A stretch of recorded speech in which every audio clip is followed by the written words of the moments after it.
अस्सलामुअलैकुम। हैशटैग सियासत के साथ मैं हूं फरवा वहीद। नाज़रीन, अवाम रिलीफ पुकार रही है, जबकि सियासतदान इलेक्शन मैनेज करने और फिर इक्तदार के हवाले से गठजोड़ में मसरूफ हैं।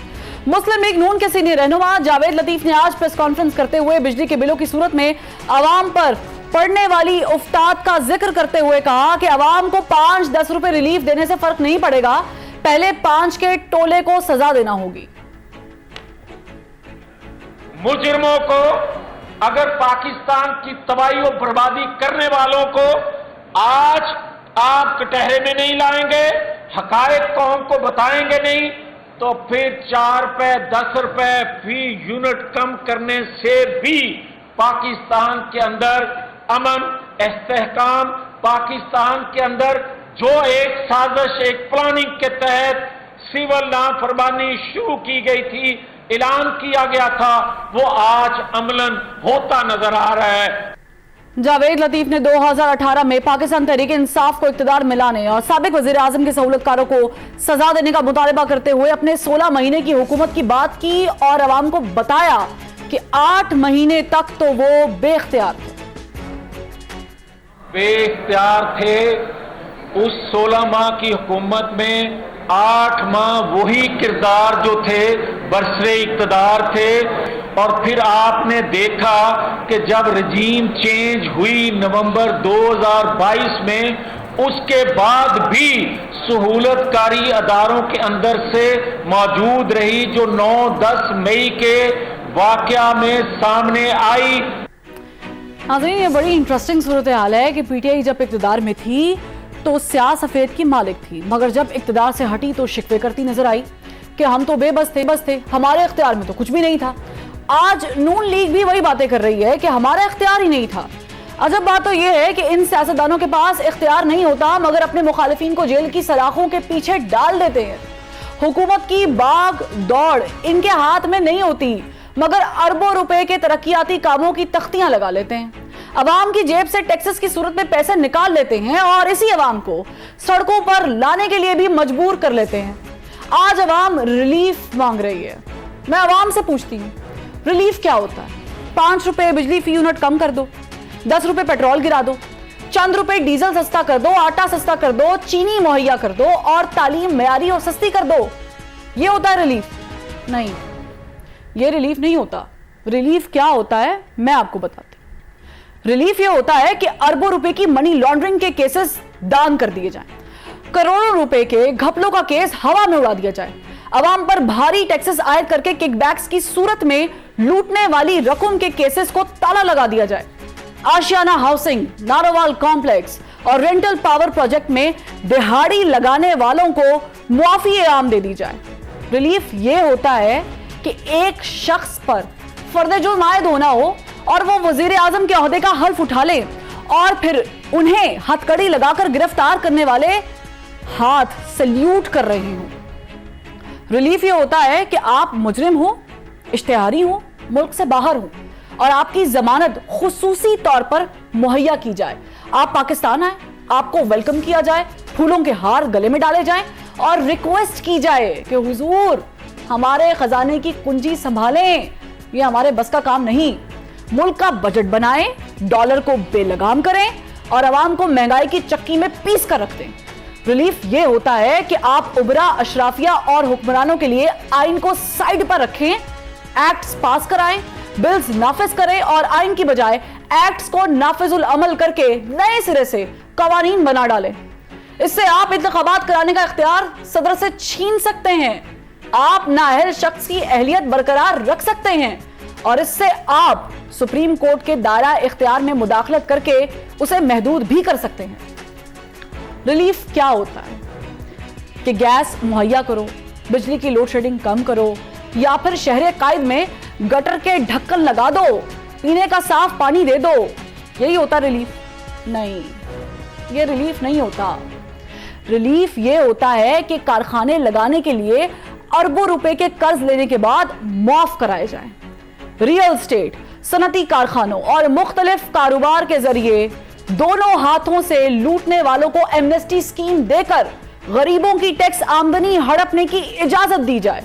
मनपसंद अफराद और कंपनीज को आईपीपीज डिक्लेयर करके ऐसे मुआहदे कर दिए जाएं कि टैक्सेस के भारी तोक अवाम के गलों में लटका दिए जाए, जिन्हें ना उतारा जा सके और ना अवाम से बोझ उठाया जा सके। आप किस रिलीफ की बात करते हैं? इस रिलीफ की कि अवाम की इज्जतें महफूज हो जाए, उनकी जानें महफूज हो जाएं, कमसन बच्चों पर जुल्म की दास्तानें रकम ना हो, फातिमा और रिजवाना जैसी मिसालें जन्म ना लें, भूख की वजह से कोई अपने बच्चों को जहर ना दे, बिजली के बिल की वजह से कोई खुदकुशी ना करे। यही कहते हैं आप रिलीफ को? नहीं, रिलीफ ये नहीं होता। रिलीफ तो ये होता है कि आप किसी ट्रैफिक वार्डन को सरेआम सड़क के दरमियान गाड़ी की टक्कर से उड़ा दें और कोई आपका बाल भी बीका ना कर सके। शाहजेब कत्ल केस में शाहरुख जतोई को आप रिलीफ मिलता देख सकते हैं। आप उजैर बलोच जैसे डिक्लेयर्ड दहशतगर्द के केसेस खत्म होते रिलीफ का मुजाहरा कर सकते हैं। आप सानिया बल्दिया के जिम्मेदारान को बरी होता देख सकते हैं। हुजूर, रिलीफ गरीबों के लिए नहीं होता, ना रियाया के लिए होता है। ये एक लग्जरी आइटम है जो तबका या अशराफिया के नसीब में लिख दिया गया है। हम तो क्या पिद्दी और क्या पिद्दी का शोरबा के मानिंद कीड़े मकोड़ों की जिंदगी जीने और अपने ऊपर हुक्मरानी करने वालों की खिदमत बजा लाने के लिए खिदमतगार हैं और ऐसे ही रहेंगे, और इसी दुख में शायद पूरी जिंदगी कुड़ते रहेंगे। इस पे मजीद बात करेंगे, पैनल भी इंट्रोड्यूस करवाऊंगा, लेकिन एक ब्रेक के बाद। Welcome back. हमें मुस्लिम लीग नून के सीनियर रहनुमा अताउल्लाह ताहर साहब ज्वाइन कर चुके हैं। इनके साथ साथ JUI फे से सेनेटर कामरान मुर्तज़ा साहब भी हमें ज्वाइन कर चुके हैं और सीनियर एनालिस्ट इरशाद अहमद आरिफ साहब भी हमारे साथ हैं। तीनों का बहुत शुक्रिया, आप लोगों ने वक्त निकाला हैशटैग सियासत के लिए। ताहर साहब, आपसे आगाज़ कर लूँ मैं, क्योंकि आज जावेद लतीफ़ साहब ने जो है ना वो बड़ी ज़बरदस्त किस्म की प्रेस कॉन्फ्रेंस की है और उन्होंने प्रेस कॉन्फ्रेंस करते हुए कहा है कि ये 5-10 रुपये जो महंगाई हुई है इसको कम करने से कुछ नहीं होगा, वो जो 5 का टोला है उसको पकड़ना बड़ा ज़रूरी है।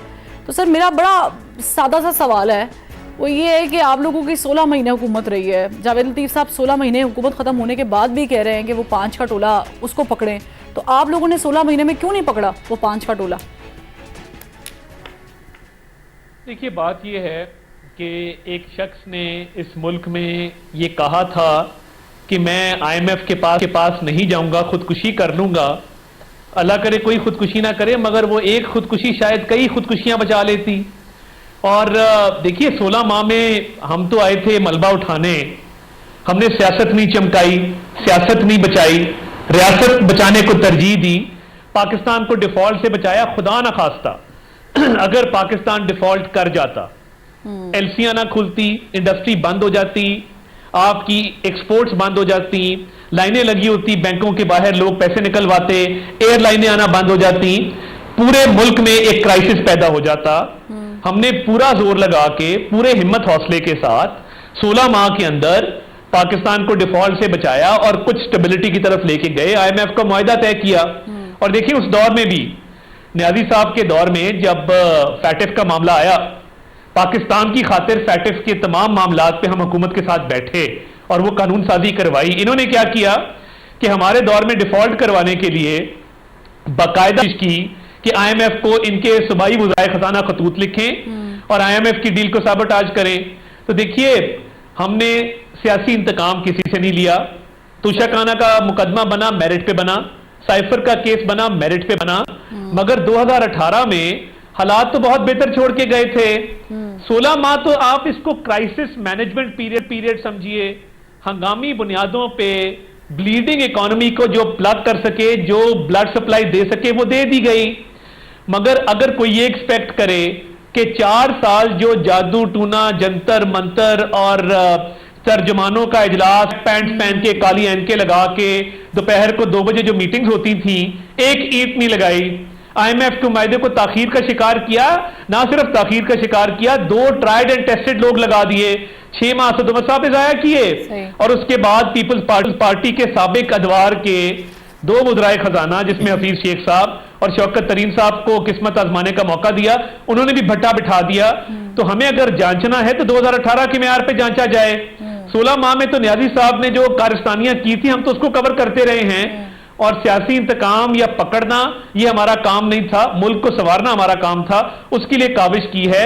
बाकी जो केसेस बने वो मेरिट पे बने।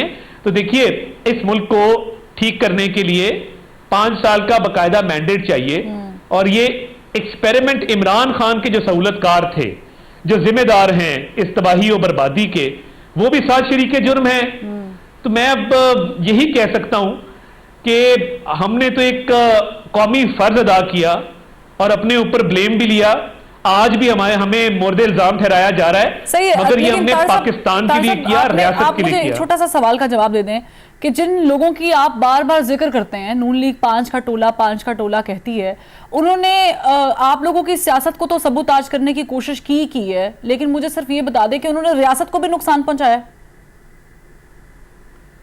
देखिए, प्रोजेक्ट इमरान खान का जो लॉन्च था उससे रियासत को नाकाबिले तलाफी नुकसान हुआ। ठीक है, एक फेल्ड प्रोजेक्ट, और जिस तरीके से आरटीएस बिठा के इसको लॉन्च किया गया है, तो वो हिस्से बिल्कुल बराबर के हिस्सेदार है सारे सिस्टम के अंदर और इस कोलैप्स के अंदर। ठीक है, मैं कामरान मुर्तज़ा साहब आपसे पूछना चाहूंगी कि अगर जैसे कि तार साहब ने फरमाया है कि उन्होंने नाकाबिले तलाफी नुकसान पहुंचाया है रियासत को, सिस्टम को, वो जो 5 का टोला है और फिर आरटीएस का सिस्टम की उन्होंने मिसाल दी है, मुझे बताएं कि जब इतना नुकसान किसी शख्सियत ने पहुंचाया हो, या ये जो 5 का टोला है, मैं नाम नहीं लूंगी किसी के, तो उसके साथ क्या होना चाहिए था इन 16 महीनों में? क्या कुछ हो सकता था? क्योंकि जावेद लतीफ साहब कहते हैं कि 8 महीने 9 महीने तो बेबस थे, बेख्तियार थे, तो फिर क्या फ़र्क रह गया पीटीआई की गवर्नमेंट में और नून लीग की गवर्नमेंट में या पीपल्स पार्टी की गवर्नमेंट में, आपकी कोलिशन गवर्नमेंट में? वो भी यही कहते थे कि इक़्तिदार में थे तो कुछ और था, इक़्तिदार से बाहर आए तो कहते हैं साढ़े को कुछ भी नहीं सी।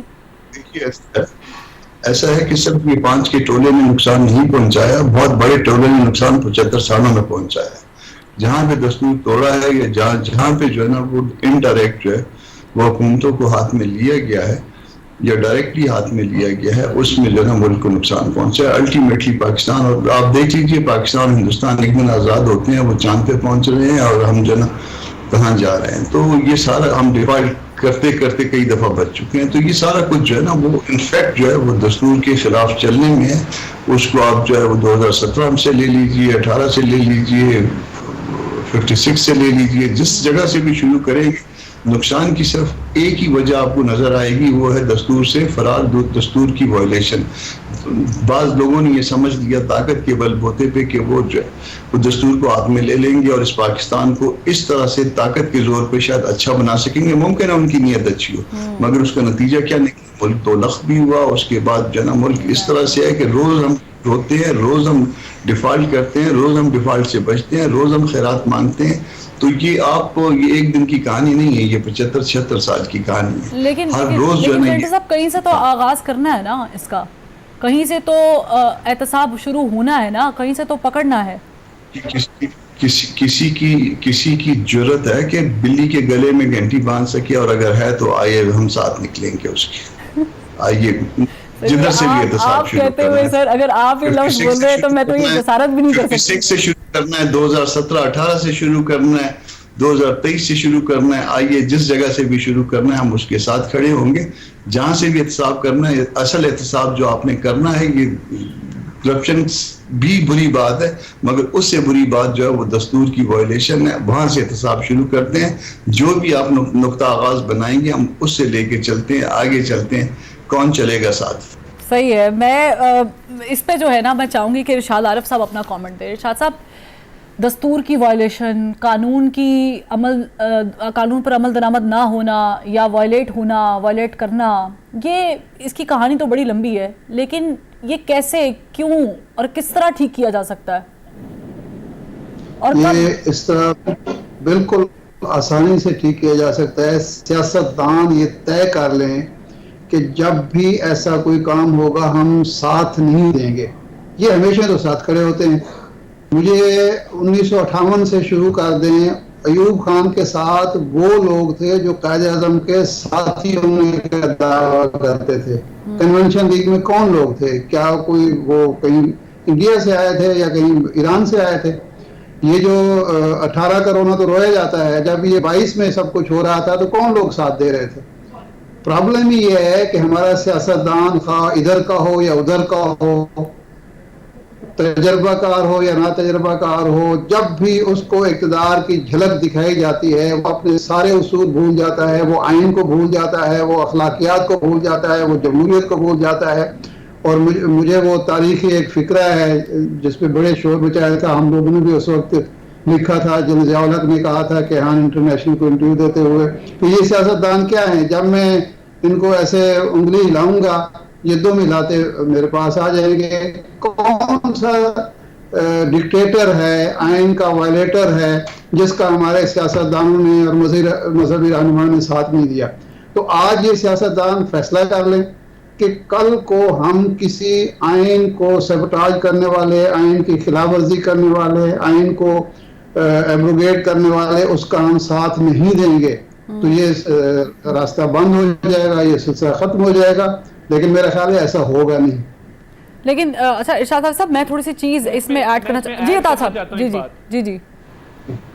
देखिए, हमने और पीपल्स पार्टी ने मार भी खाई, बदतरीन डिक्टेटरशिप्स का सामना भी किया, मगर नतीजा क्या अखज़ किया? हम 2 फिल्ट्रेशन प्रोसेस से गुजरे। तो हमारे कायदीन ने चार्टर ऑफ डेमोक्रेसी साइन किया और ये तय किया कि जमहूरियत के इस्तेहकाम के लिए, पीसफुल ट्रांजिशन के लिए ये टर्म्स एंड कंडीशंस हैं। हम दस्तखत कर रहे हैं कि हम एक दूसरे को इश्यूज पे तनकीद करेंगे मगर एक दूसरे की टांगे खींच के सिस्टम को डिरेल नहीं करेंगे।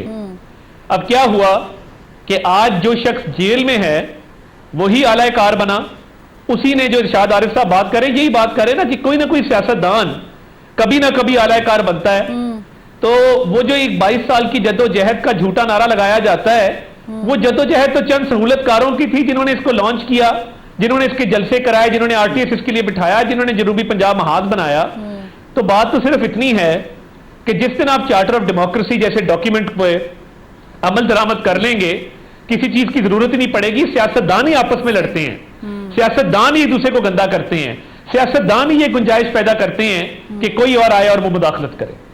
अच्छा, मैं इसमें क्योंकि मुझे ब्रेक का काजा है, इरशाद साहब मैं आपका कमेंट ब्रेक से वापसी पर लाजमी लूंगी। जी जी, चले इरशाद साहब का कमेंट ले लेते हैं। जी जी, तारड़ साहब आपने बिल्कुल दुरुस्त निशानदेही की। 18 में जो चार्टर ऑफ डेमोक्रेसी में तय हुआ था, एक नया मोहरा सामने लाया गया 18 में, आपसे इत्तेफाक करता हूँ। लेकिन 22 में उसी सिस्टम को आपने वैलिडेट किया, आप उन्हीं लोगों के साथ खड़े हो गए जो लाए थे उस मोहरे को।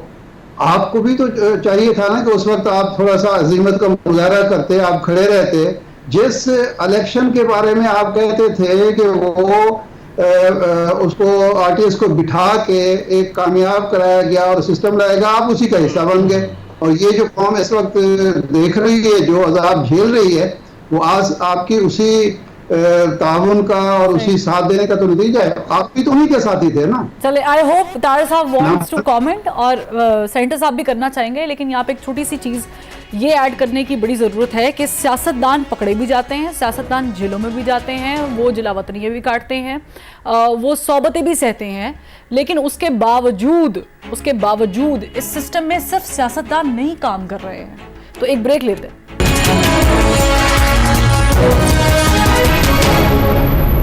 Welcome back. सेनेटर साहब, मुझे ये बताइएगा कि आप ज़ाहिर है कि इस डिस्कशन में स्पेड भी करना चाह रहे होंगे, अब ज़ाहिर कमेंट करना चाह रहे होंगे, इस पर भी कर लीजिएगा। लेकिन ये जो आज एक बड़ा इंटरेस्टिंग मामला हुआ है कि सदर मुमलिकत ने अपनी तनख्वाह बढ़ाने का कह दिया।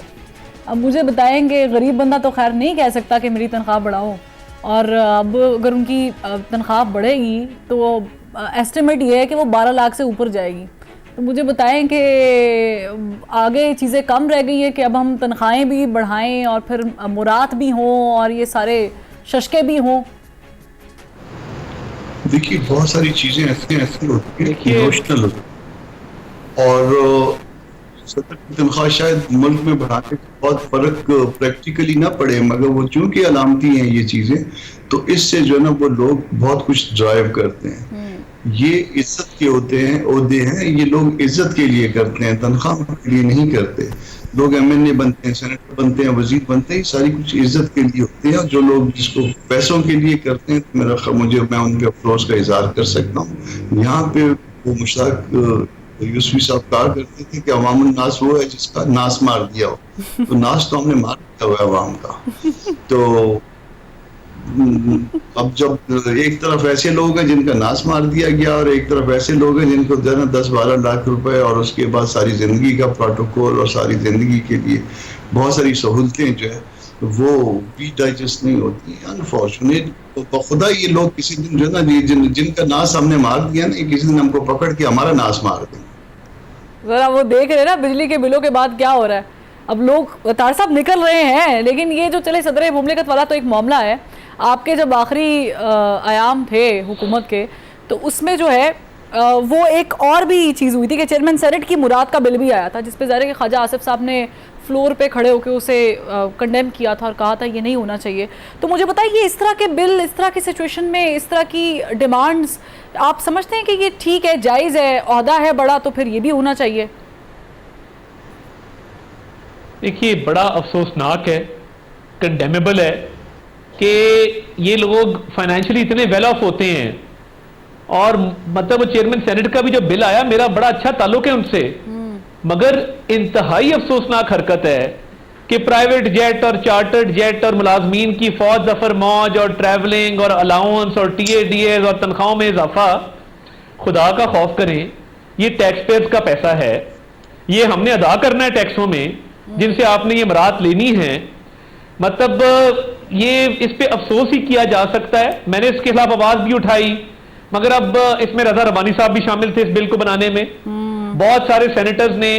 अब ये एक अजीब ट्रेंड है ना, आप किसी सेनेटर को बाहर के विजिट पे भेज दें, किसी को अच्छी कमेटी में डाल दें, वो फौरी तौर पे साथ मिल जाता है। कामरान मुर्तज़ा साहब को इस चीज का बेहतर पता है, मैं ज्यादा पर्दा उठाना नहीं चाहता, मेरी अपनी पार्टी के कुछ लोग हैं जो कल मेरे खिलाफ खड़े हो जाएंगे इस बात पे, मगर बात यह है कि ये जी इसको मतलब ये बंद होना चाहिए। और सदर मुमलिकत की तो तनख्वाह काटनी चाहिए, जितना झूठ उन्होंने इन बिल्स पे बोला और गलत बयानी करके, ट्वीट करके, अल्लाह मुझे माफ करे, माफी भी मांग दी साथ ही। तो सदर मुमलिकत का तो कटौती होनी चाहिए थी तनख्वाह में, जिसमें इजाफा कर दिया गया है। उनको तो बतौर सजा के मेरा ख्याल है उनकी तनख्वाह काट लेनी चाहिए। सर, खाली कटौती से काम चलेगा नहीं, साथ नहीं, देखिए कटौती भी हो, और मैं तो इसका भी, इस बात पे भी कायल हूं कि जब भी कोई पार्लियामेंट आएगी इस सदर की इंपीचमेंट भी बनती है कि इन्होंने इस ओहदे को इतना बेतौकीर किया है कि जिसका कोई हद हिसाब नहीं है। तो सदर मुमलिकत की भी सोच पे अफसोस किया जा सकता है और ये उम्मीद की जा सकती है कि वो रिटायरमेंट के बाद भी कोई सरकारी मराहत नहीं लेंगे। अच्छे खासे डेंटिस्ट हैं, उनके साहबजादे ने भी एक बार की कंपनी से एक मुआहदा किया था अपने वालिद का फायदा उठाते हुए, तो पैसे तो उनको ठीक आ रहे हैं, इसमें कोई शक नहीं है। सरकार के पैसे पे लीच की तरह उसका खून चूसना बंद कर दें। सही है शाहद आरिफ साहब, ये जो हम देख रहे हैं कि बिजली महंगी होने का मामला है, ज़रा कि अब निगरान सेटअप लगा हुआ है और वो उतने बाख्तियार तो नहीं है जिस तरह प्रॉपर इलेक्शन के बाद किसी को गवर्नमेंट मिलती है और फिर प्राइम मिनिस्टर आते हैं और फिर पूरी कैबिनेट तश्कील दी जाती है। ज़रा गवर्नमेंट में और इसमें फ़र्क तो बहुत ज़्यादा होता है, लेकिन कितना मुश्किल है ये निगरान हुकूमत के लिए भी इसको टेकअप करना, इसको सॉल्व करना, और ये कैसे इस हाल तक अवाम पहुंच गए हैं, क्योंकि अब तो सड़कों पे आ गए हैं सारे।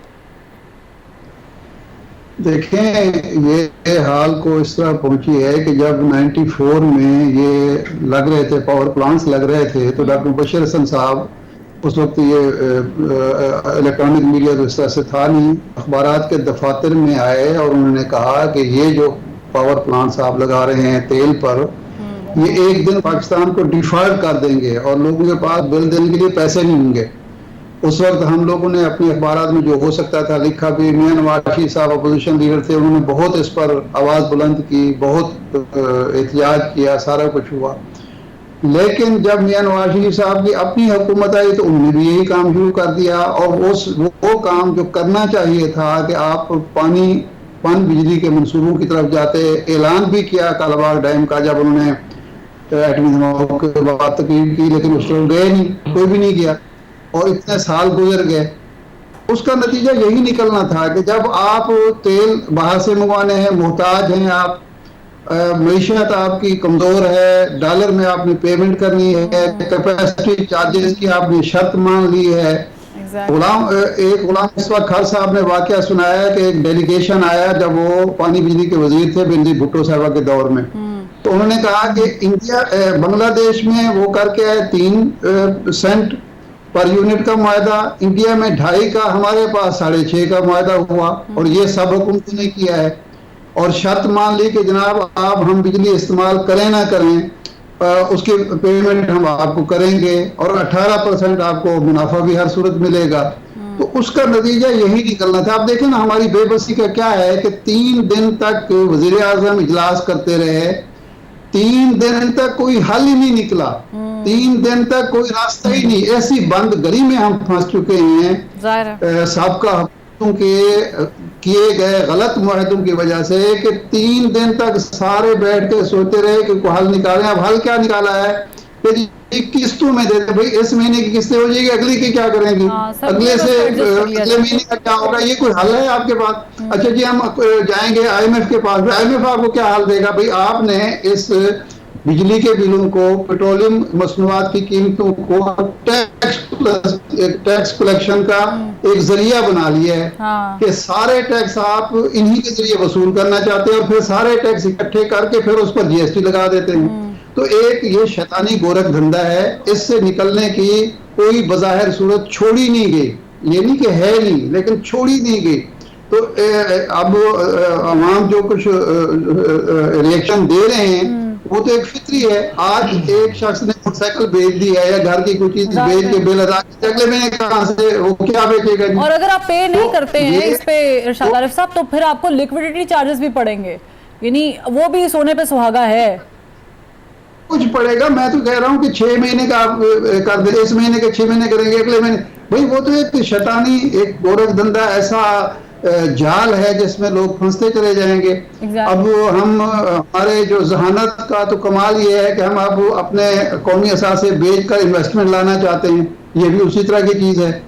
तो हमारे यहाँ इज्तिमाई जहानत जो है, इज्तिमाई दयानत है, और उस पर सवाल ये निशान खड़ा हो गया है कि हम मैं इसी को सेनेटर साहब से पूछना चाहती हूँ कि ऐसा क्यों होता है, ऐसा क्यों होता है कि हम ऐलान तो कर देते हैं, हम ये भी बात कर देते हैं कि हमारी जब गवर्नमेंट आएगी, जैसे इरशाद आरिफ साहब ने एक मिसाल दी बिजली कंपनीज की, मैं आपको मिसाल देती हूँ नैब की, कि नैब को कहा गया कि जी हम ख़त्म कर देंगे, नैब को ख़त्म होना चाहिए, नैब काला कानून है। लेकिन किसी भी गवर्नमेंट ने एक दफ़ा हुआ था, तार साहब को याद होगा कि पीपल्स पार्टी, सर आपको भी याद होगा कि पीपल्स पार्टी वांटेड के नून लीग एक टेबल पे आए और हम नैब को ख़त्म कर दें, लेकिन हुआ तब भी नहीं। तो मुझे बताएं सेनेटर साहब, जब हम कहते हैं और फिर करते नहीं हैं, तो ये ज्यादती नहीं होती? फिर वो हमारे खिलाफ कल को, यानी आप लोगों के खिलाफ ही कोई और पार्टी आगे इस्तेमाल कर रही होती है। देखिए ये जरा तारड़ साहब से पूछिए कि नैब का जो रिमांड का पीरियड था कम था, फिर बढ़ा क्यों दिया था और किसके कहने पे बढ़ाया था? वो आप अगर तारड़ साहब आपको बता दें तो पहले आपका कमेंट ले लूं, फिर तारड़ साहब जो है ना वो मुझे पता है कि वो इस पे ही वांट्स टू कमेंट, सारी बात समझ में आ जाए। तो ये बातें जो है ना, वो असल बात जो है वो फिर अगेन इधर से शुरू करिए कि आपको दस्तूर पे चलने की जरूरत है। इस मुल्क में दस्तूर से जब कोई हट जाते हैं, हम दाएं बाएं हो जाते हैं, और अगर फर्ज कर लीजिए कि कोई मेरा मुखालिफ वो 20 है और मैं 19 हूँ, और मैं उसमें किसी तीसरी कुव्वत के साथ मिलके उस 20 को 19 वाले को उस पर फौकियत दे देता हूँ उस 20 पे, तो इस गेम में जब मैं शरीक होता हूँ तो फिर उसमें जो है ना ये एक अलग से जो है ना मामला शुरू हो जाता है दस्तूर के तोड़े जाने का, और उसके बाद जो है ना आप आवाम को कुछ भी नहीं दे पाते, हम उनका नाश पे नाश मारे जाते हैं। तो जाहिर है ये वो पंजाबी जी कहते हैं ना, नाश से नहीं बजना चाहिए। ताड़ साहब इसका जवाब मैं आपसे लेती हूँ कि ये किसके कहने पे किया है जो सेनेटर साहब ने फरमाया है, लेकिन एक ब्रेक लेना जरूरी है, ब्रेक लेते हैं फिर वापस आते हैं। Welcome back. ताड़ साहब ये किसके कहने पे किया आपने? नैब तरमीम तो की, 90 से 14 पे आए, 14 से फिर 30 पे, ये वैसे मैं भी पूछना चाहूंगी ये किसके कहने पे, क्यों? देखिए मैं तो शुरू से नैब कवानीन को ख़त्म करने के हक में रहा हूँ, मगर जब शाह महमूद कुरैशी साहब और उस वक्त की मलिका बुखारी साहिबा, इन लोगों ने एड़ी चोटी का जोर लगाया कि नैब तरमीम ना हो, जब इनका दौर हुकूमत था, और जब हमारा दौर आया तो फिर हमने कोशिश की कि इस कानून को थोड़ा नरम किया जाए, बिजनेस कम्युनिटी का कॉन्फिडेंस बहाल हो। मगर जब अभी पीछे अमेंडमेंट्स की बारी आई तो मैंने सबसे पहले खड़े होकर कहा कि ये रिमांड 90 दिन का होना चाहिए, जो अब 30 दिन का किया गया है। तो मैं और मेरे कुछ साथी, जिसमें वजीर कानून और कामरान मुर्तजा साहब के दरीना दोस्त और साथी आजम नजीर तारड़ साहब शामिल थे, तो मैं अपने आप को और आजम नजीर तारड़ साहब को सफ में शामिल रखता हूं कि हम दो सबसे बड़े एडवोकेट्स थे कि ये नैब तरमीम जो हैं ये करके कानून को थोड़ा सख्त किया जाना चाहिए। ठीक है। और मेरी दुआ है, और इस वक्त देखिए मुनाफकत क्या हो रही है कि पीटीआई सुप्रीम कोर्ट में है कि नैब तरमीम को खत्म किया जाए। अब अगर बंदयाल साहब पुराना लॉ रिस्टोर करते हैं और इन तरमीम को खत्म करते हैं तो सबसे ज्यादा नुकसान इमरान खान को, तरीके इंसाफ को और इमरान खान के साथियों को होगा।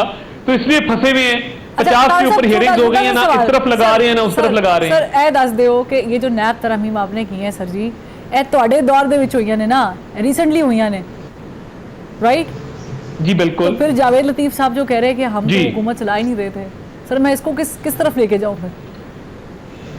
देखिए, जावेद लतीफ साहब का एक अपना ओपिनियन है, मेरी पार्टी के सीनियर एक लीडर हैं, उनकी राय की बड़ी एहतराम है, मगर वो opinion everyone has them, opinion का कोई नहीं है, ओपिनियन मेरा भी है उनका भी है, मेरा मुख्तलिफ है। मैं अपने आप को एक बाइख्तियार वजीर समझता था और मैंने बड़ी फ्रीली काम किया। मुझे तो किसी ने नहीं तंग किया कि ये ना करें तो वो करें। तो मैं तो समझता हूं कि हम एक बाइख्तियार हुकूमत थे। हुकूमत खत्म हो जाने के बाद किसी और पे मलबा डालना, मैं तो इसको वैसी एथिक्स के खिलाफ समझता हूं। तो उनका अपना ओपिनियन है, मेरा अपना ओपिनियन। सही है, यानी आपका ज़ाहिर कि ओपिनियन हर बंदे का अपना होता है और आपने अपना ओपिनियन दे दिया है। अब ये बाख्तियार है या नहीं है सर, ये मैं बड़ी कंफ्यूज हो गई हूँ, क्योंकि वो भी आपकी पार्टी के, आप भी नून लीग के, वो भी नून लीग के। लेकिन सेनेटर साहब मुझे बताएं कि वाकई हुकूमतें बाख्तियार होती हैं, और ये रिसेंटली हुकूमत होकर गई है 16 महीने, ये वाकईतन बाख्तियार थी? मुझसे पूछा? जी जी सेनेटर साहब। हाँ, मैं तो कभी किसी हुकूमत में नहीं रहा, इसलिए मुझे नहीं पता कि नहीं सर, आप देखिए JUI फेल का हादसे में तो रही है ना। मेरा ओपिनियन जाती लेते हैं तो मुझे तो बाइख्तियार नजर नहीं आई है। अगर एक्सपीरियंस का पूछेंगे तो मेरा एक्सपीरियंस नहीं चाहिए, आपका पर्सनल ओपिनियन ही चाहिए। उनकी ज्यादा मुझसे बेहतर होगी, उनका कहना मुझसे बेहतर होगा, मगर मेरा अपना ओपिनियन ये कि हुकूमतें कोई खास बाइख्तियार नहीं हुआ करती। इनको इख्तियार तो मिला करता मगर इख्तियार नहीं मिला करता। सर ये क्या वजह है कि हुकूमतें आती हैं अवाम के वोट से लेकिन बाइख्तियार नहीं होती? इसलिए कि हम कॉम्प्रोमाइज करके आते हैं। जिस दिन कॉम्प्रोमाइज करना बंद कर देंगे उस दिन ठीक हो जाएगा मामला। हम पहले अल्लाह पाक को आंसरेबल हैं, फिर उसके बाद अपने ज़मीर को और फिर पब्लिक। आपको सर लगता है कि माजी करीब में हम इस कॉम्प्रोमाइज करने को तर्क कर देंगे और अपने पाँव पे खड़े हो जाएंगे? माजी करीब में या मुस्तकबिल करीब? मुस्तकबिल करीब में, सॉरी सर, माजरत। हाँ, मुस्तकबिल करीब में मुझे नहीं लगता ऐसा कि कॉम्प्रोमाइज जो है ना वो ख़त्म हो जाएगा। मुझे बाज़ औक़ात अब ऐसा लगता है कि शायद ये हमारी ज़िंदगी में मुमकिन नहीं होगा। सिविल स्पेस ख़त्म होती जाए, अल्लाह ना करे। सर ये सिविल स्पेस कम किसने की है? मैं जसारत कर रही हूँ, छोटे छोटे सवाल है। सब ने ख़त्म किया, उसमें इमरान खान साहब का बहुत बड़ा किरदार है, जिन्होंने अपना वालिद मोहतरम बना लिया उसको, आर्मी चीफ साहब को। सही है इरशाद साहब। मैं सेनेटर साहब ने ना सही और सीधी सीधी बात की है। मैं भी सीधा सवाल करती हूँ, ये जो स्पेस दे दी गई ये वापस ली जा सकती है? कोई गुंजाइश है? जिस दिन कोई हुकूमत और सियासी जमात या तमाम सियासी जमातें मिलकर ये जुर्रत करेंगी कि मुल्क में फेयर एंड फ्री इलेक्शन हो और फेयर एंड फ्री इलेक्शन के ज़रिए जो भी इक़्तिदार में आए उसके मैंडेट को तस्लीम किया जाए, उस दिन एक बाख्तियार हुकूमत वजूद में आएगी।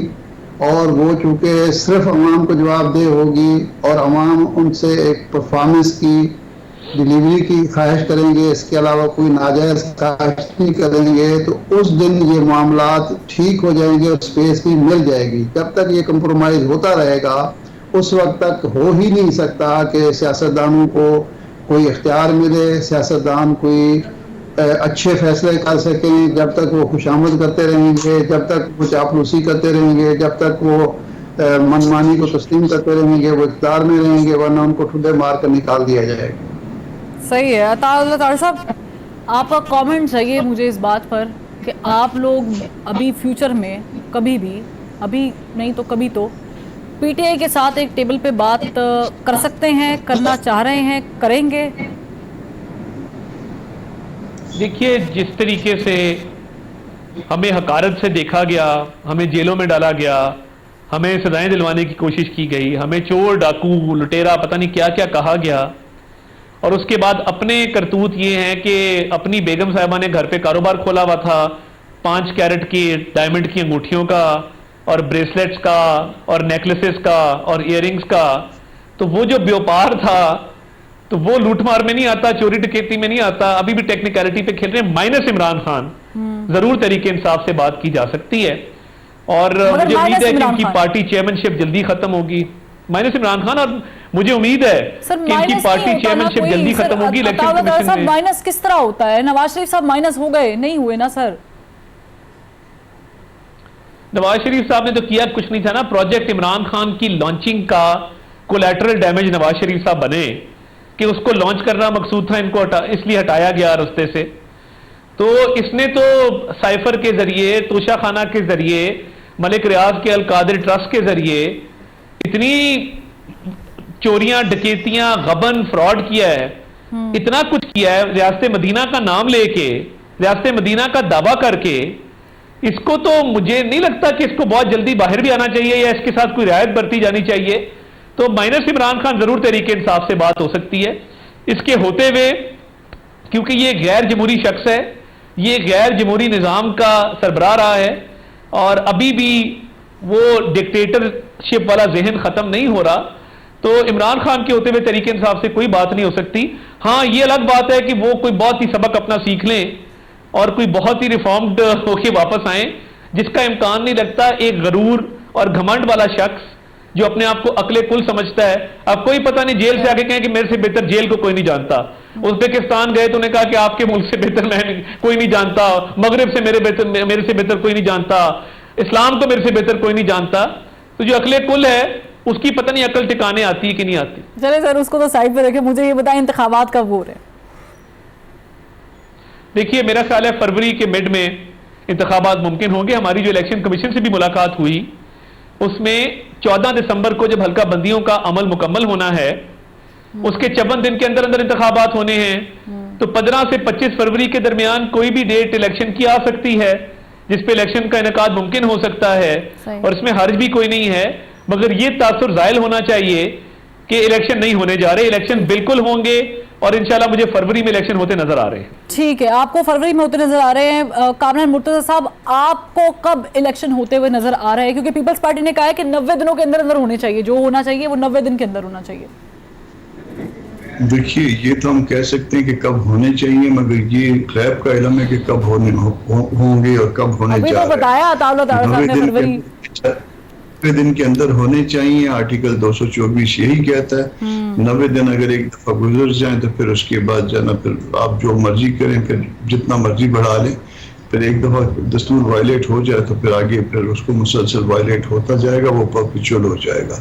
तो इसलिए जो है 90 डेज के ऊपर स्ट्रिक्टली खड़ा होना चाहिए। ये मेरी जो है ना पोजीशन है इस वक्त। सर, अगर एक दफा हमने वायलेट कर दिया तो आपको लगता है ये खदशा है कि ये आगे भी फ्यूचर में भी इसी तरह वायलेट होता रहेगा? मुझे लग रहा है इसी तरह से कि ये अगर हमने इसको 90 डेज के अंदर नहीं किया, अगर दस्तूरी जिम्मेदारी को यहाँ पे हमने पूरा ना किया, तो फिर जो है ना ये मामला हाथ से निकल जाएंगे, और ये सियासी जमातों को जो है ना फिर बाज़ जगह पे बाज़ मामला में अपनी इज्जत शायद बचानी मुश्किल हो जाए। सही है। इरशाद साहब, आपसे आखिरी कमेंट चाहिए। इलेक्शन अब फैसला ना सियासी जमातों ने करना है, ना मीडिया ने करना है, ना आइन के मुताबिक होना है। जिनकी ख्वाहिश के मुताबिक ये हल्का मरदमशुमारी, नई मरदमशुमारी का ऐलान किया गया और इलेक्शन के 90 दिन को आगे बढ़ाने की राह हमवार की गई। अब उनकी मर्जी है, वो जब कराना चाहें 24 में करा लें, 25 में करा लें। सर सीसीआई की मीटिंग हुई थी, रिप्रेजेंटेटिव्स बैठे थे चारों सूबों के। जी हाँ, तो हाँ तो वो बस ठीक है ना, फिर तो उसमें चारों सूबों के तो नहीं थे, 2 सूबों के दो थे, तो 2 चले निगरान थे ना। 2 सूबों के तो थे नहीं ना जी। अब क्या मत आ गई थी कि आखिरी हफ्ते पे सारा फैसला करना था। ये मरदमशुमारी मुकम्मल होनी थी 31 मार्च को, सही। उसको बढ़ाते बढ़ाते यहाँ तक ले आए, तो वो सारा एक प्लान था। अब ठीक है, बैठे हैं, अब जो जिनकी मर्जी है, जो election commission, chief election commissioner साहब की मर्जी है, किनकी मर्जी है? मुझे तो लगता है इलेक्शन कमीशन ने कराना है ना। इस वक्त सदर के इख्तियारात भी चीफ इलेक्शन कमिश्नर के पास हैं। आइन की जो तशरीह चीफ इलेक्शन कमिश्नर करेगा वही मानी जाएगी। ज्यादा से ज्यादा आप election commission, chief election commissioner के साथ एमक्यूएम को शामिल कर सकते हैं।